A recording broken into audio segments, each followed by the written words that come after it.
এতিয়া একাধিক পদত নাপায়, কাৰণ এটা নিয়ম কৰা আছে যে যোনে চতুৰ্থ শ্ৰেণীত পায়, তৃতীয় শ্ৰেণীত পায়, তেওঁ চতুৰ্থ শ্ৰেণীত নাপাব। যোনে ওপৰৰ স্কেলটোত পায়, তেওঁ তলৰ পজিশ্যনটোত নাপাব।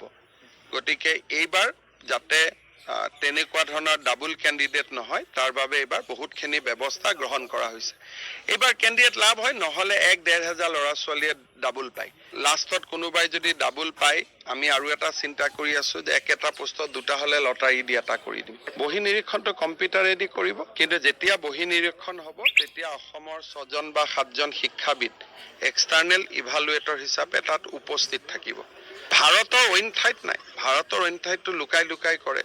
আজি এতিয়া মোক ইমান দিনে কংগ্ৰেছে সমালোচনা কৰি আছিল ইণ্টাৰনেট বন্ধ কিয় কৰিছে। আজি ঝাৰখণ্ডত কংগ্ৰেছ চৰকাৰে পৰীক্ষা পাতিছে, আজি তেওঁলোকে অসমৰ পৰা শিকি ইণ্টাৰনেটটো বন্ধ কৰি দিছে।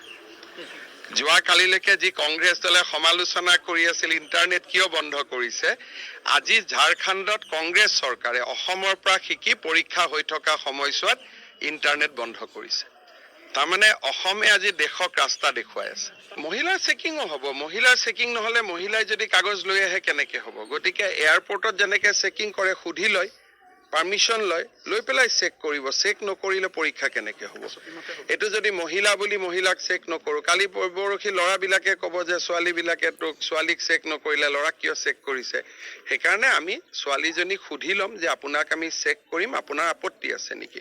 বোলে মোৰ আপত্তি আছে। আপত্তি যদি আছে তেতিয়াহ'লে তেওঁক আমি বেলেগ ৰুমত বহি পৰীক্ষা দিব দিম, আৰু তাত আমি ইনভিজিলেটৰ বেছি লগাম।